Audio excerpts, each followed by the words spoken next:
Trump heads home with America First ringing in Asian ears.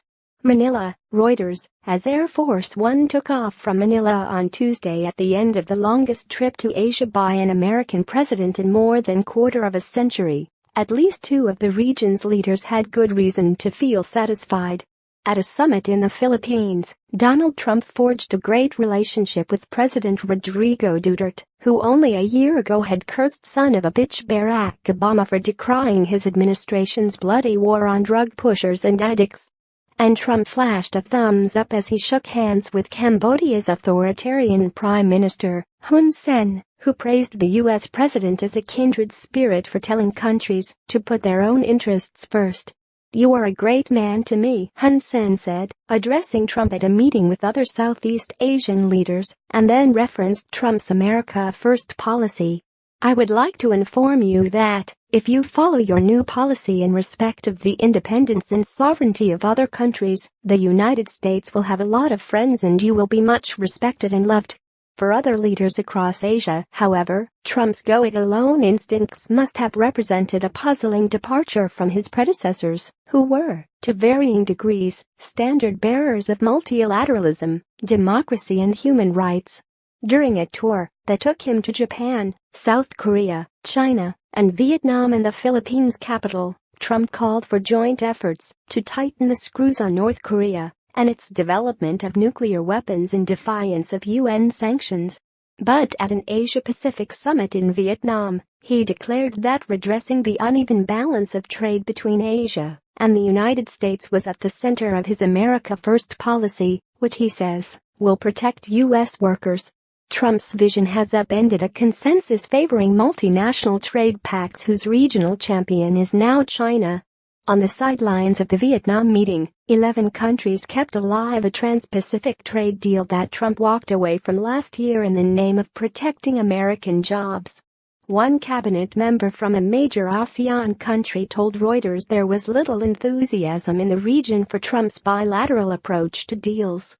As Singapore Prime Minister Lee pointed out, the reason bilateral trade deals are so attractive for the USA is precisely why no one will want to enter into one with the USA, because the USA could bully anyone on a bilateral basis, said the cabinet member who did not want to be named.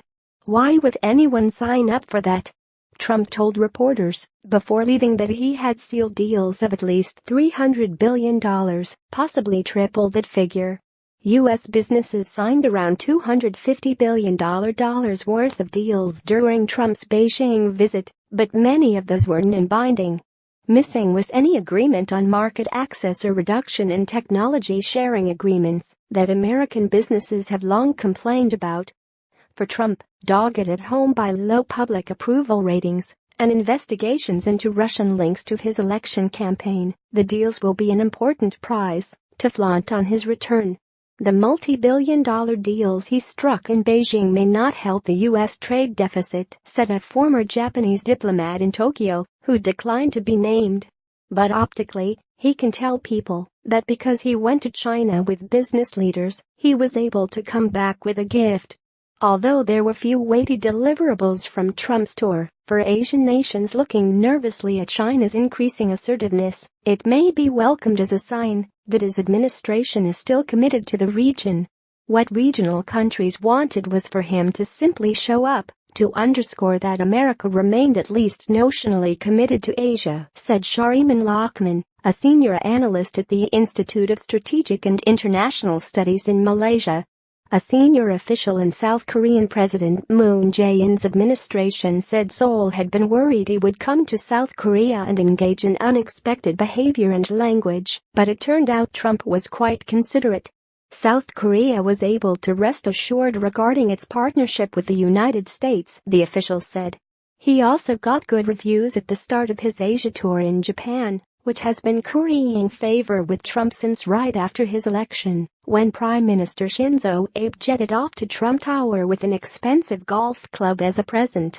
"The most important deliverable is that we can send an almost identical message to the world, that we share an identical strategy," a Japanese government official said. For Asian leaders, Trump's off-the-cuff style, freewheeling,